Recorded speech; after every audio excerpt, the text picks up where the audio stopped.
Think about the last time you lost control. Maybe it was a small thing. Someone cut you off in traffic. A coworker took credit for your work. A loved one said that one thing, the thing they know gets to you, and within seconds, you weren't yourself anymore. You said something you didn't mean. Or you shut down completely. Or you walked away and replayed the whole thing for the next 3 hours, thinking about everything you should have said.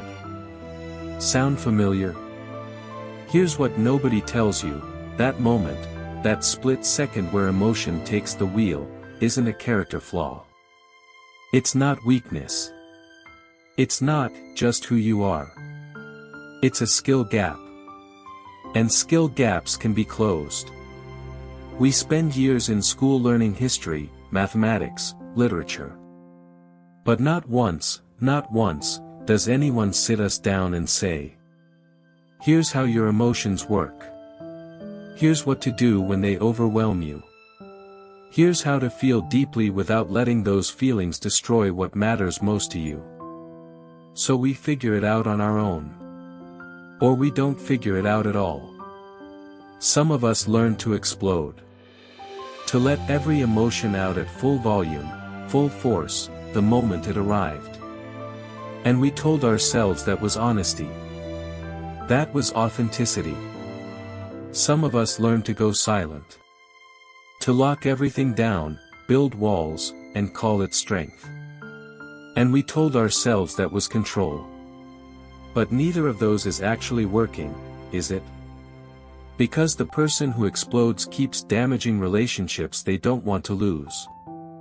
And the person who shuts down keeps feeling alone in rooms full of people who love them. There's a third way. It's ancient. It's been hiding in plain sight for over 2,000 years. And in the next 30 minutes, I'm going to break it down in a way that's practical, honest, and, I promise you, genuinely life-changing. Not because it's complicated, but because it's the opposite of what most of us were taught. We're not talking about suppressing your emotions. We're not talking about becoming a robot. We're not talking about pretending everything is fine when it clearly isn't. We're talking about something far more powerful than any of that. What if the most emotionally powerful people in any room aren't the ones who feel the least, but the ones who feel everything fully, and still choose what to do with it? What if composure isn't the absence of emotion, but the mastery of it? That's what this video is about. By the end of it, you'll understand why your emotions have been running the show, and exactly what to do about it. You'll have real, practical tools you can use today. Not tomorrow. Not after years of therapy. Today. And you'll see emotions, yours and everyone else's, completely differently. Stay with me. Because what comes next might be the most useful thing you've heard in a long time. Let me ask you something. When you hear the word stoic, what comes to mind? A soldier with no tears at a funeral. A man who never asks for help. Someone who walks through life like nothing touches them. Cold. Distant. Unreachable. Maybe even someone you've met. Or someone you've been. And here's the thing, that image isn't entirely wrong. That version of Stoicism does exist. You can see it everywhere. In the guy who hasn't cried since he was 12. In the person who says, I'm fine, so automatically they don't even check if it's true anymore. In the leader who mistakes silence for strength and isolation for independence. But here's what I need you to understand before we go any further. That's not Stoicism. That's a broken version of it. And the difference between the two, between the real thing and the imitation, might be the most important distinction you learn today. Let's talk about what's actually going wrong with that popular version. Psychologists have a name for one of its most common symptoms, alexithymia. It's a Greek-rooted word that means, essentially, no words for feelings. People with high alexithymia don't just struggle to express their emotions, they genuinely struggle to identify them. They feel something, tension, unease, an edge in their chest, but they can't name it, can't trace it, can't work with it. It's like trying to fix a car engine when you can't see the parts. And this isn't rare. Research suggests it affects a significant portion of the population, and it's far more common in people socialized to man up, stay strong, or not make a big deal out of things. The second broken pattern is what we might call emotional unavailability. This one's different. The emotionally unavailable person might actually know what they're feeling. They've identified it. They've sat with it. But somewhere along the way they learned, or decided, that sharing it was dangerous. That vulnerability was a liability. That opening up meant losing control. So they keep it locked away. And to everyone around them, they seem fine. Calm. Together. But inside, there's a pressure building that has nowhere to go. Here's why both of these patterns are quietly devastating. The person with emotional blindness can't regulate what they can't see. They don't realize they've been carrying anger for 3 days until they snap at someone who didn't deserve it. They don't notice the sadness accumulating until it becomes something heavier and harder to lift. The emotionally unavailable person, on the other hand, often becomes a kind of emotional black hole in their relationships. The people close to them feel like they're always giving, always reaching, never quite connecting. And slowly, quietly, those people start to pull away. Both patterns feel like control. Neither one actually is. Now here's where it gets interesting. Most conversations about Stoicism, especially in self-help and personal development circles, stop right here. They either celebrate the cold, closed-off version as some kind of ideal, or they tear the whole philosophy apart as toxic and dangerous. But both of those takes are missing something crucial. Because the original Stoic philosophers, people like Epictetus, Marcus Aurelius, Seneca, were not teaching people to be empty. They weren't asking anyone to stop feeling. They were teaching something far more sophisticated. They understood that emotions are real, that they carry information, that they matter. But they also understood that an emotion unchecked is like fire, it can warm a room or burn a house down, depending entirely on how it's handled. The Stoics weren't anti-emotion. They were pro-mastery. And this is the reframe I want you to carry with you for the rest of this video. The goal is not to feel less. The goal is to feel accurately, and respond intentionally. Think about the people you most admire. The ones who seem steady in a crisis. The ones who have hard conversations without cruelty. The ones who can be hurt and still choose kindness. The ones who can be angry and still choose wisdom. Are they emotionless? No. You can often see the emotion in their eyes. But something between the feeling and the action, there's a space. A pause. A choice. That space is what we're building. Not a wall. Not a mask. Not numbness. A skill. And in the next section, I'm going to show you exactly what that skill looks like, using one of the most unexpected analogies you'll ever hear. Because it starts not in a philosophy book, but in a recording studio.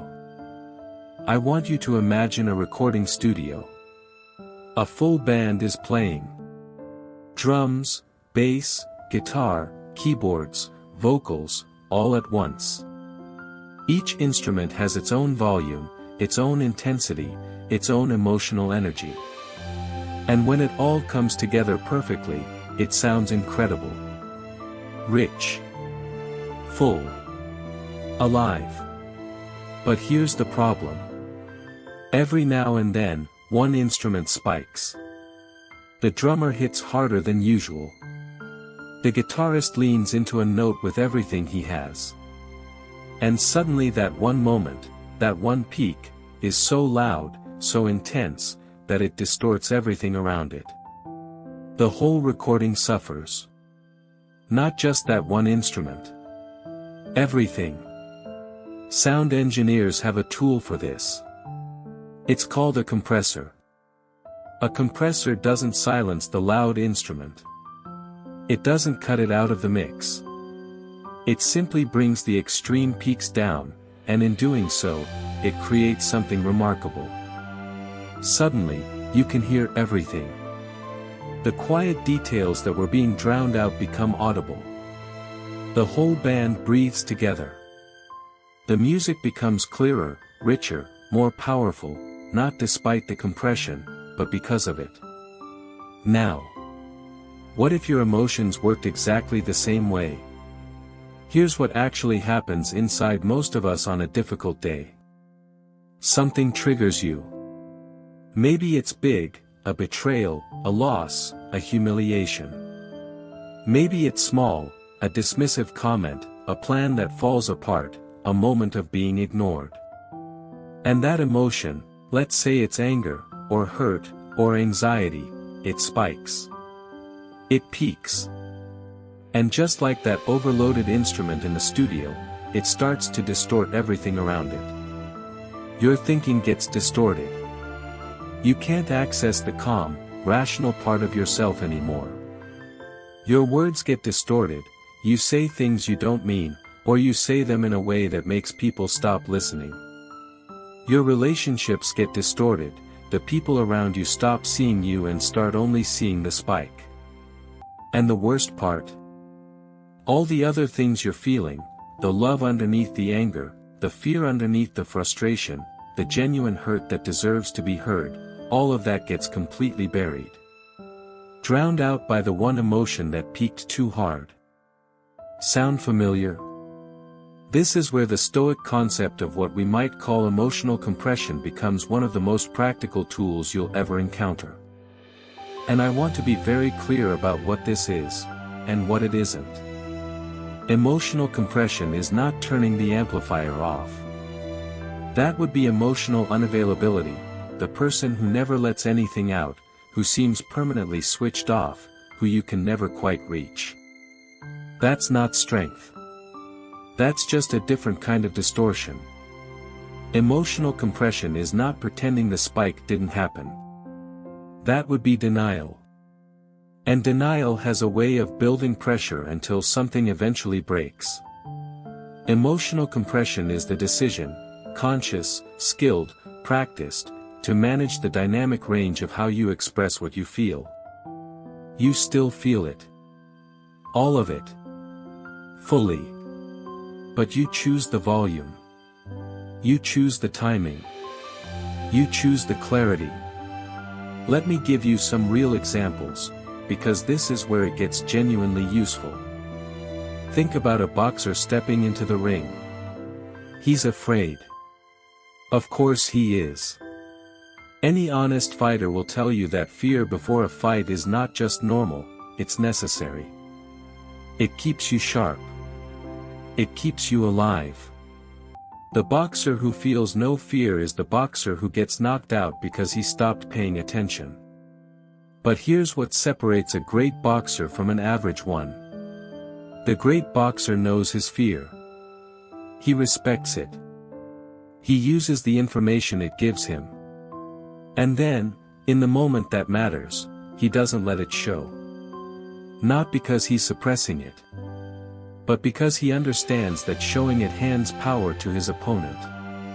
He compresses it. He takes that energy and channels it into focus, into precision, into movement. The fear is still there. It's just not running the show. Or think about a completely different scenario. You're having a hard conversation with someone you love. They've hurt you. Maybe not intentionally, but the hurt is real. And everything in you wants to either explode or go silent. But instead, imagine this, you take a breath. You feel the hurt fully, right there in your chest. And then you speak. Not with tears streaming and your voice breaking. Not with cold, clipped sentences designed to punish. But with calm, clear words that actually communicate what's happening inside you. When that happened, I felt hurt. Here's why. That's it. That's emotional compression in action. And something almost miraculous happens when you do this. The other person can actually hear you. They're not reacting to your tone, or your volume, or your emotional intensity. They're receiving the actual message.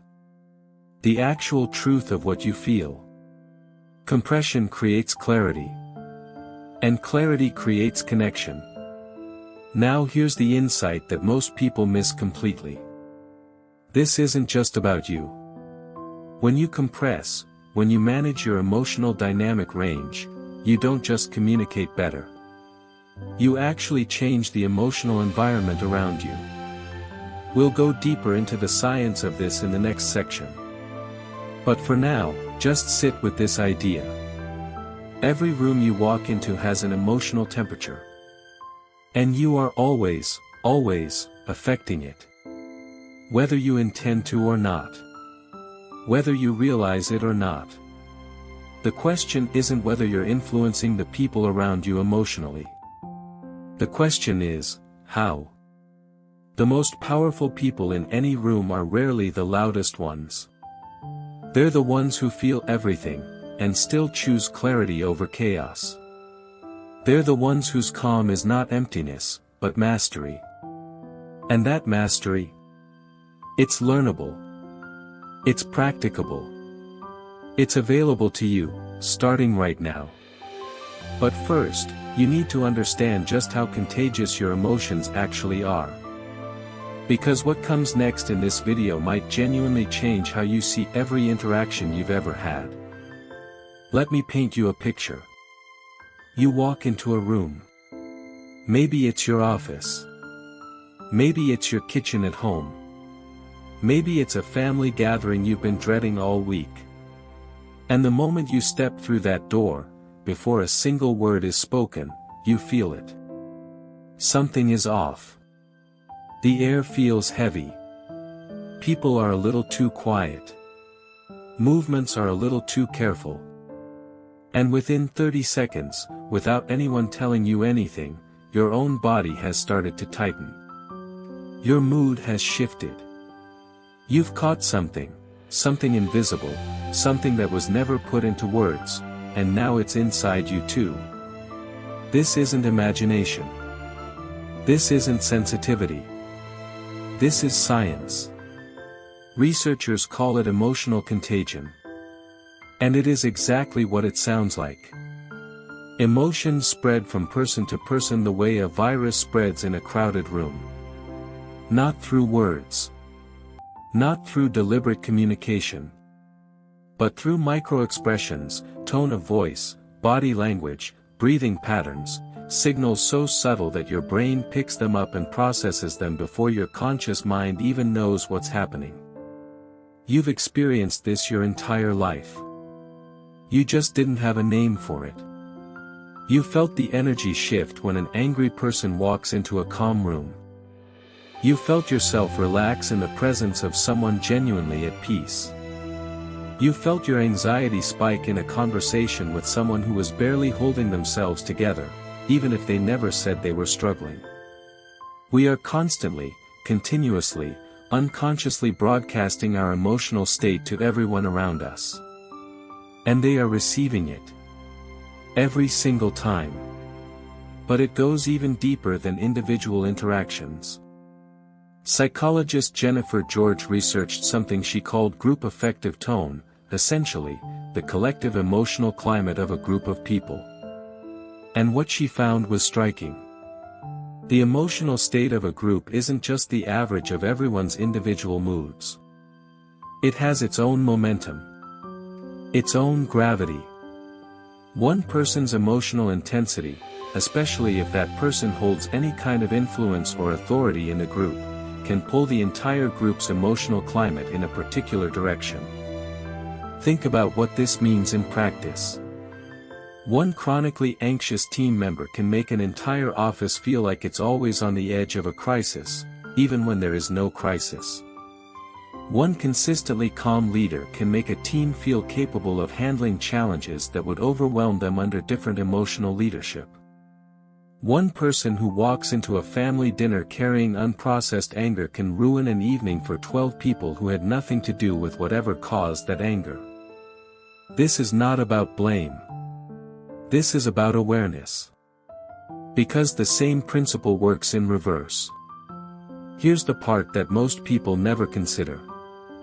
If emotions are contagious, and they are, then your emotional composure is not just a personal achievement. It's a gift to everyone around you. When you practice emotional compression, when you feel the spike and choose clarity instead of explosion, you are not just protecting yourself. You are actively stabilizing the emotional environment for everyone in your vicinity. The ancient Stoic philosopher Epictetus understood this in a way that feels surprisingly modern. He made a simple but powerful argument: just as you have a responsibility to maintain basic physical hygiene so that you don't become unpleasant to the people around you, you have the same responsibility for your emotional state. Your unmanaged emotions, he suggested, don't stay inside you. They leak. They spread. They affect others in ways you may not even see. And he was right. The science confirms it 2,000 years later. Now let's talk about anger specifically. Because anger is the emotion that most dramatically illustrates both the danger of emotional contagion and the power of emotional compression. Research has shown something genuinely alarming about what happens to our thinking when we're angry. When anger is activated, and especially when it's expressed at high intensity, it doesn't just affect our mood. It actively degrades our reasoning. Angry people are significantly more likely to discard evidence that doesn't support what they already believe. They're more likely to blame people who had nothing to do with the original source of their anger. They're more likely to reach for punishment as a response, even when it's completely disproportionate. And here's the contagion piece: when you express anger at high volume in front of others, you're not just venting. You're activating their anger response too. You're degrading their reasoning. You're pulling everyone in the room into a state where clear thinking becomes harder and reactive thinking takes over. One person's emotional spike. An entire group's capacity for wisdom, diminished. But now flip it. Imagine someone in that same charged situation who compresses. Who feels the anger, fully, genuinely, without denial, but chooses to express it at a volume the room can actually receive. Who speaks the content of what they feel without letting the intensity of it hijack the conversation. What happens? The room breathes. People's nervous systems settle. The conversation becomes possible instead of impossible. Solutions emerge that anger would have buried. That one person, by managing their own emotional dynamic range, has just changed the outcome for everyone. This is not a small thing. This is one of the most quietly powerful things a human being can do. And I want you to sit with this reframe for a moment, because it matters. Managing your emotions is not self-suppression. It is not people-pleasing. It is not weakness dressed up as politeness. It is one of the most generous things you can do for the people you share your life with. The colleague who stays calm in a crisis isn't being cold.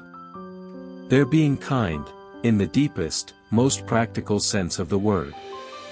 The parent who takes a breath before responding to a difficult child isn't being distant.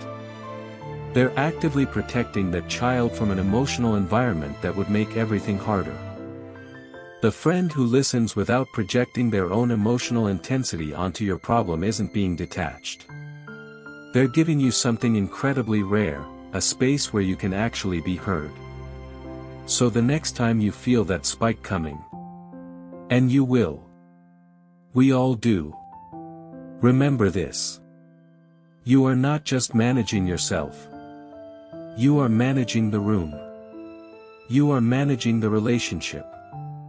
You are managing the moment. And the choice you make in that split second, to peak, or to compress, ripples outward in ways you may never fully see. But the people around you will feel it. They always do.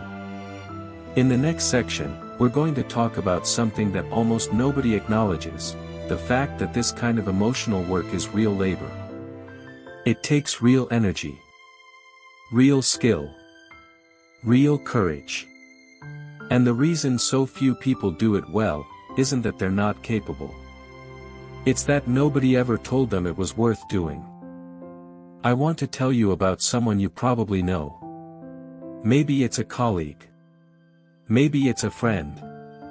Maybe, if you're honest with yourself, it's you. This person never loses their temper in meetings. When things go wrong, they're the one people turn to. When the conversation gets heated, they're the one who somehow brings it back down. When everyone else is spiraling, they're the steady hand. And here's what happens to that person, almost without exception. People take them for granted. Because their composure looks effortless. Because their stability seems natural. Because nobody sees the work happening underneath, the constant, quiet, exhausting work of feeling everything and choosing, again and again and again, how to respond. That work has a name. And it's time we started taking it seriously. In 1983, sociologist Arlie Hochschild introduced the world to a concept that changed how we think about human interaction. She called it emotional labor. Her original research focused on professions like flight attendants and bill collectors, people who were literally paid to manage their emotional expressions as part of their job. To smile when they didn't feel like smiling. To stay calm when a passenger was being unreasonable. To project warmth and patience even after the 100th difficult interaction of the day. But what Hochschild understood, and what has become increasingly clear since, is that emotional labor isn't confined to the workplace. It happens in every relationship. Every family. Every friendship. Every community. Somebody is always doing it. The question is, who? And are they doing it well? Here's what makes emotional compression a particularly important and often invisible form of this labor. When someone expresses emotion dramatically, when they cry, or rage, or fall apart, the people around them see the work of emotion. They respond to it. They comfort. They engage. The emotional event is visible, and so the effort behind it gets acknowledged. But when someone compresses, when they feel the full weight of something and choose to carry it with steadiness, the work is invisible. Nobody sees the breath they took before they spoke. Nobody sees the internal effort of naming what they felt before deciding how much of it to express. Nobody sees the discipline it took to stay present and clear when every instinct was pulling toward explosion or shutdown. They just see a calm person. And they assume that calmness was free. It wasn't. Think about what this kind of emotional labor actually produces. It produces safety. When you know that someone in your life won't explode unpredictably, you relax around them. You open up. You bring your real problems to them instead of only the ones you think they can handle. You trust them. And trust, once built, becomes the foundation of everything meaningful in a human life. It produces clarity. When someone compresses well, conversations that would otherwise derail stay on track. Decisions that would otherwise be made in the fog of high emotion get made with actual wisdom. Problems that would otherwise escalate get resolved. It produces resilience. Groups and families and teams that have even one or two people who practice emotional compression handle adversity better. They recover faster. They maintain connection through difficulty instead of fracturing under it. This is not small. This is not soft. This is some of the most important work any human being can do.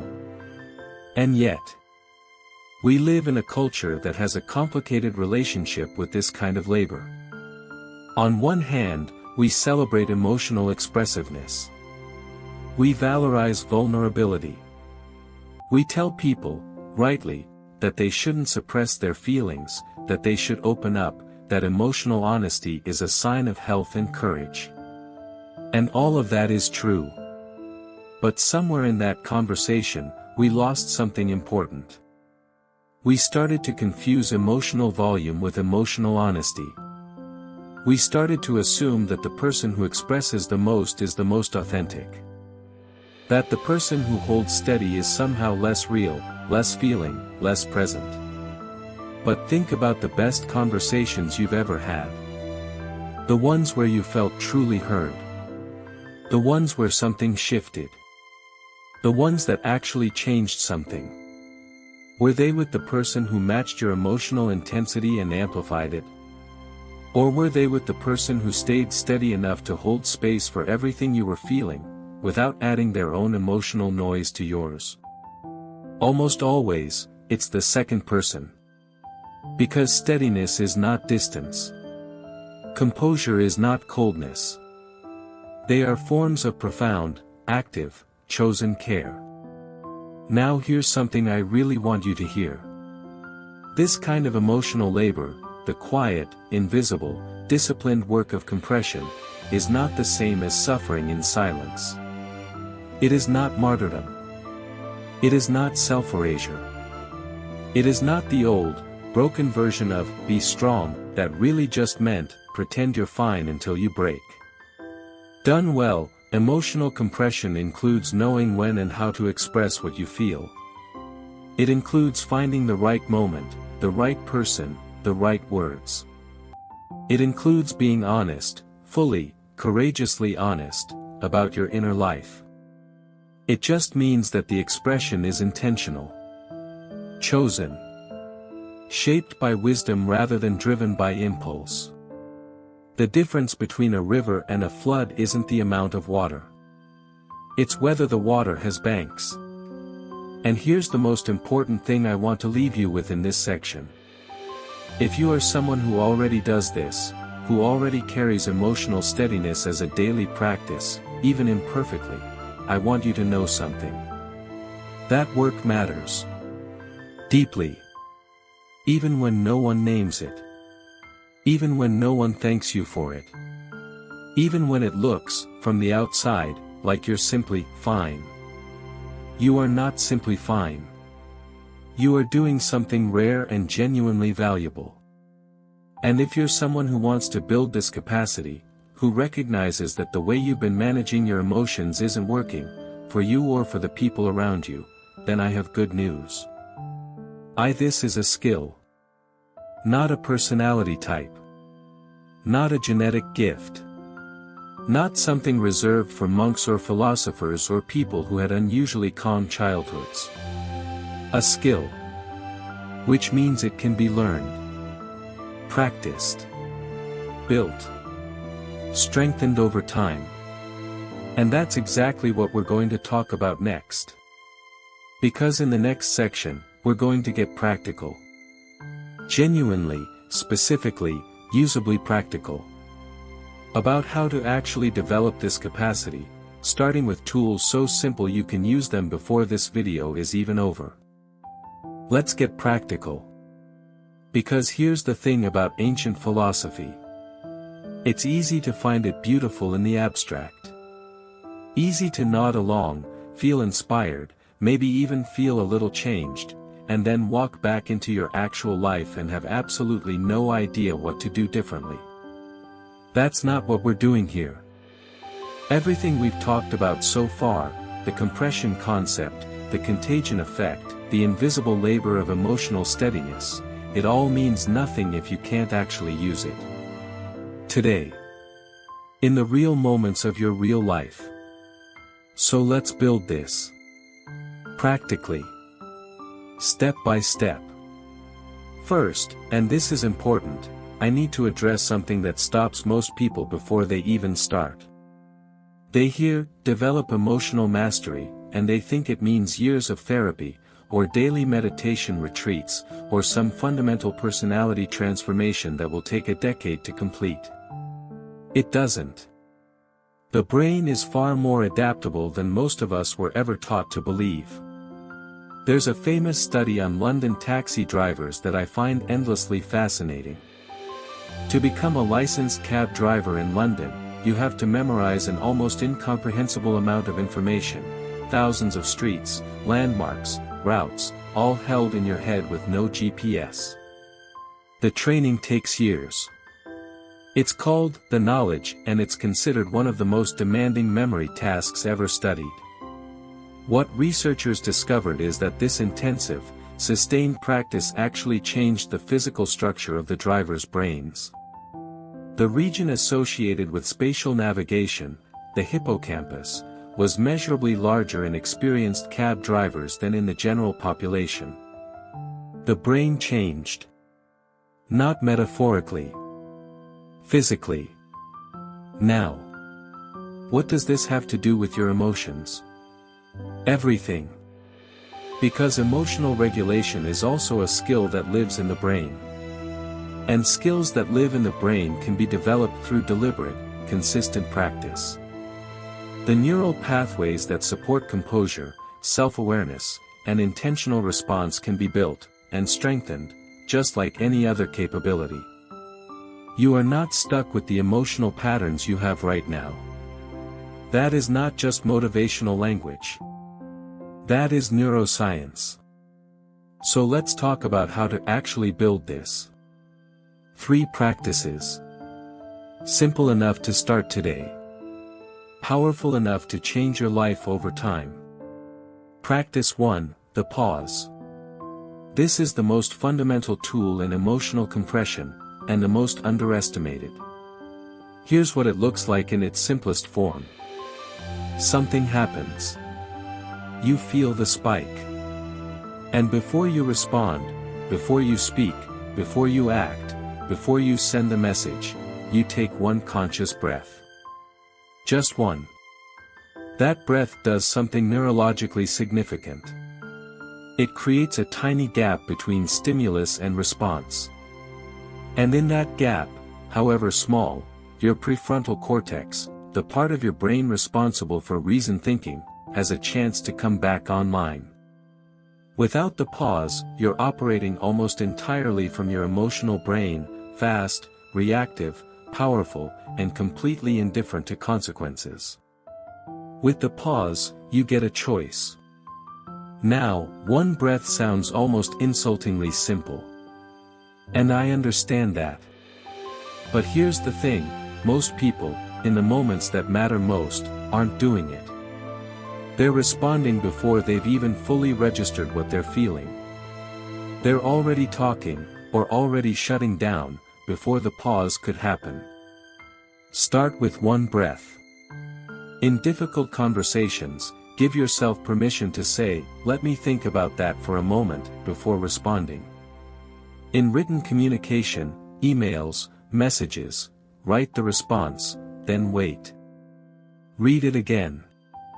Ask yourself, is this the volume I want?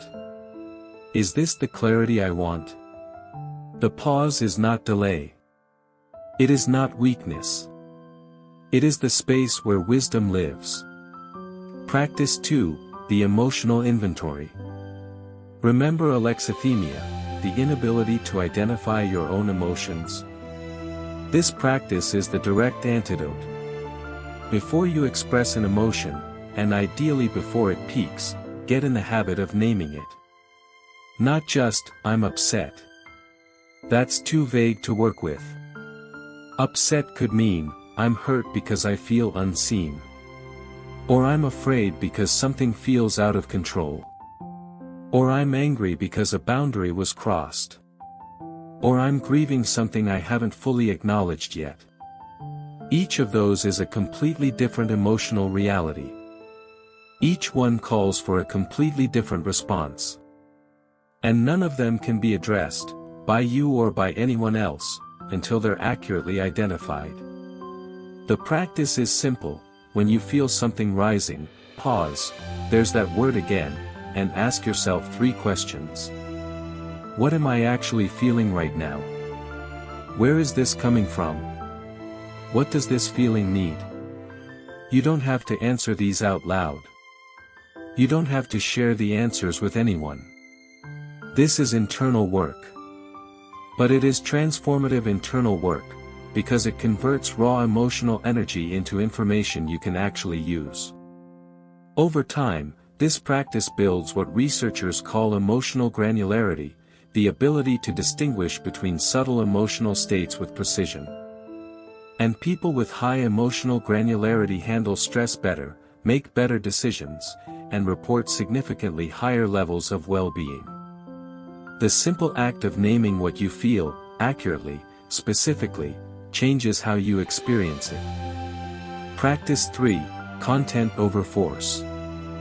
This is where compression becomes communication. Once you've paused, and once you've identified what you're actually feeling, this practice is about expressing the content of your emotion, the real information it carries, rather than its full force. Here's what that looks like in practice.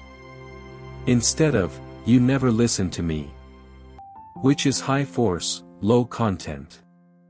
Try, "When I'm interrupted, I feel like what I'm saying doesn't matter to you. That hurts." Same emotion. Completely different delivery. And the second version has something the first version doesn't. It can actually be heard. High-force emotional expression triggers defensiveness.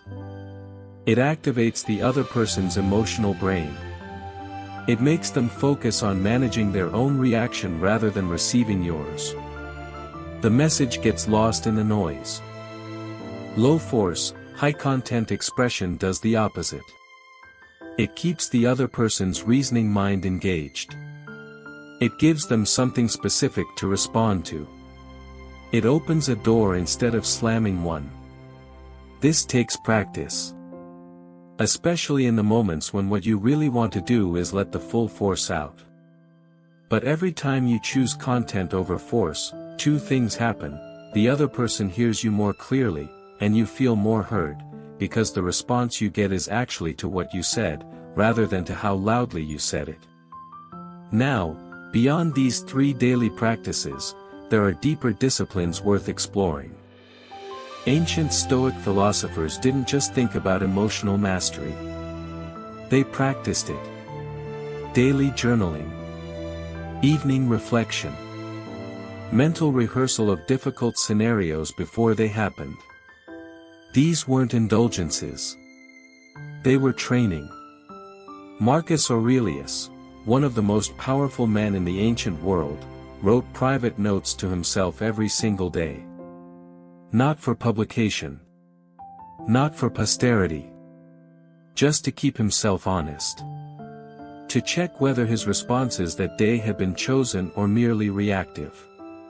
To prepare himself for the next day's challenges with intention rather than hope. You don't need to be a Roman emperor to do this. 5 minutes in the evening. 1 question: where today did I react from the spike, and where did I compress? What was the difference? That reflection, done consistently, builds self-knowledge faster than almost anything else. And for those of you who want to go further, research on loving-kindness meditation shows measurable changes in brain activity associated with positive emotion and resilience, even in complete beginners after just a few weeks of practice. Martial arts, certain forms of dance, athletic disciplines that require precise physical control under pressure, all of these build the same neural pathways that support emotional compression in daily life. The body and the mind are not separate systems. Training one trains the other. The ancient Stoics knew this. Modern neuroscience confirms it. So here is where we are. You now have 3 practices you can start today. A pause that creates choice. An inventory that creates clarity. A communication style that creates connection. You have the understanding that this is not about suppression, it's about mastery. Not about feeling less, but about expressing with intention. And you have the knowledge that this is genuinely, physically, neurologically buildable. The only question left is whether you decide it's worth building. And I think, if you've made it this far in this video, you already know the answer to that. In our next section, we're going to talk about something that matters deeply but often gets overlooked in these conversations. Because emotional compression isn't just for one type of person. It isn't coded for one gender, one culture, one personality type. It belongs to everyone. And understanding why that matters might be the most liberating thing in this entire video. I want to address something directly. If you've been listening to this video and a quiet voice in the back of your mind has been saying, "This sounds like advice for someone else," I want you to stay with me for just a moment. Because that voice might be wrong. There's a reason emotional compression has historically been associated with a certain image. The Stoic warrior. The unshakable leader. The strong, silent type who carries everything alone and asks for nothing. That image is gendered. It's culturally specific. And, as we talked about earlier, it's also broken. Because that version of emotional control wasn't actually control at all. It was suppression dressed up as strength. And it left a trail of damaged relationships, unprocessed grief, and quiet suffering that we're still reckoning with today. But here's what that broken image obscured. The skill underneath it, the genuine capacity for emotional compression, was never actually gendered.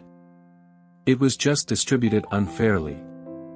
Demanded of some people in unhealthy ways. Denied to others entirely. And the result is that almost everyone, regardless of who they are, is missing some part of this. Some people were taught to compress but never taught to feel. They have the restriction without the awareness. The control without the clarity. And so their compression is really just a locked door, and behind it, pressure keeps building. Some people were taught to feel but never taught to compress. They have the awareness without the discipline. The depth without the steadiness. And so their emotional life, rich and real as it is, keeps creating collisions with the world around them. Most of us are somewhere in between. Strong in some areas. Underdeveloped in others. Doing our best with the tools we were given, which, for most of us, weren't nearly enough. The vision I want to leave you with is this. Imagine a world, or just a life, your life, where the people around you feel the full weight of their emotions and choose how to express them with intention. Where difficult conversations happen without casualties. Where anger gets communicated without destruction. Where grief gets held without collapse. Where love gets expressed without the fear that it will be used against you. That world is built one person at a time. It's built every time someone takes the pause.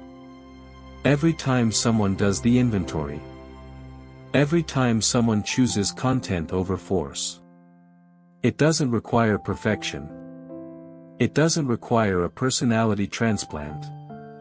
It doesn't require that you stop being exactly who you are. It just requires the decision, made again and again, imperfectly and courageously, to be the steadiest version of yourself that you can manage in this moment.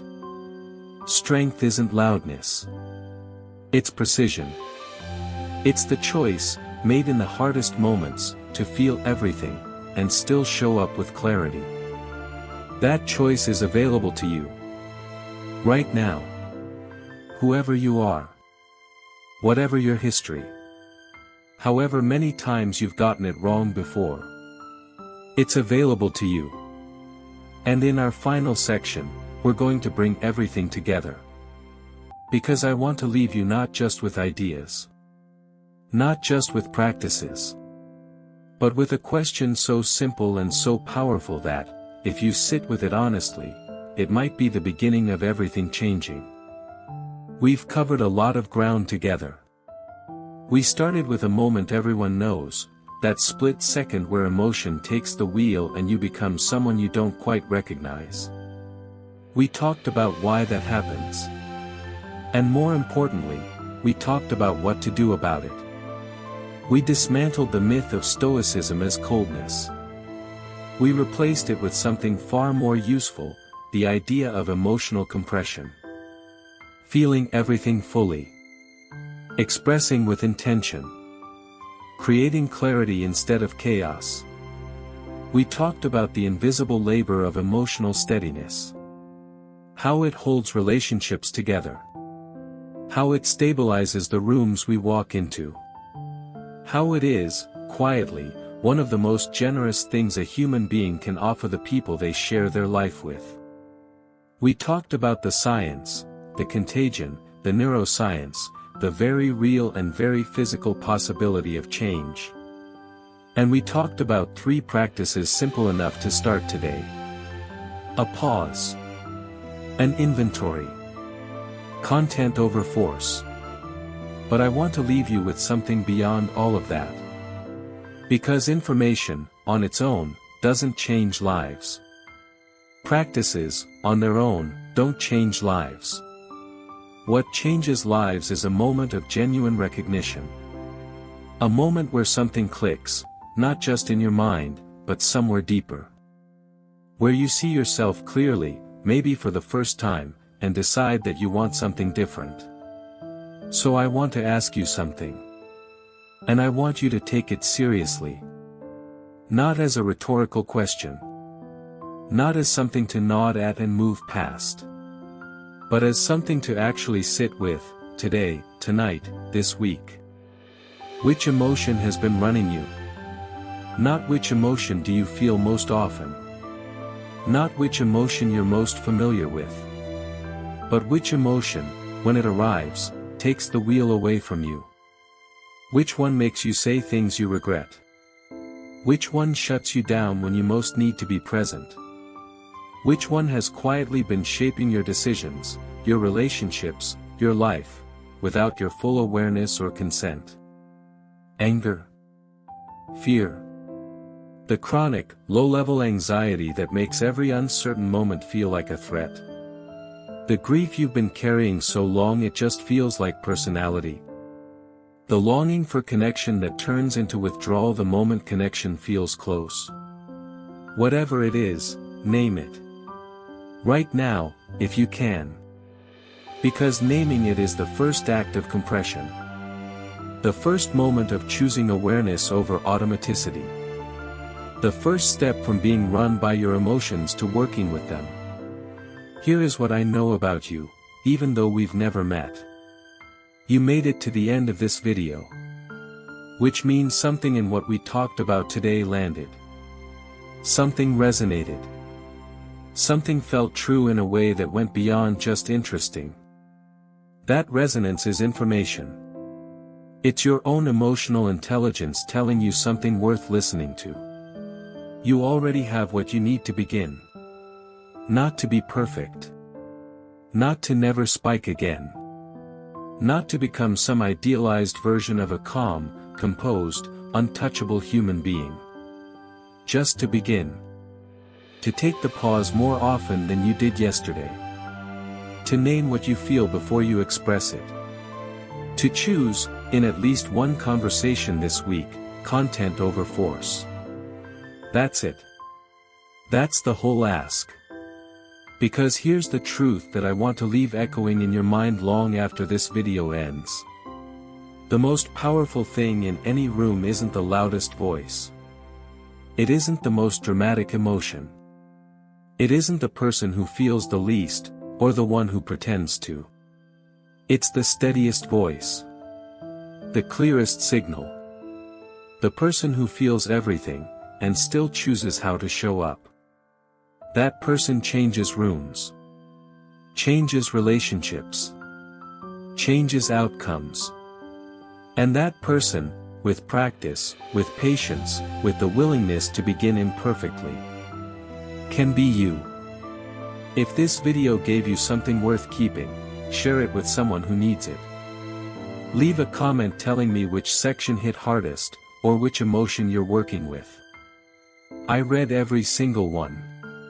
And if you want to go deeper, if you want more of this kind of thinking, more of these tools, more conversations about what it actually means to live with intention and emotional intelligence, subscribe. Because there is so much more where this came from. Take care of yourselves. Take care of each other. And remember, feel everything. Express with intention. That's the whole practice. And it starts right now.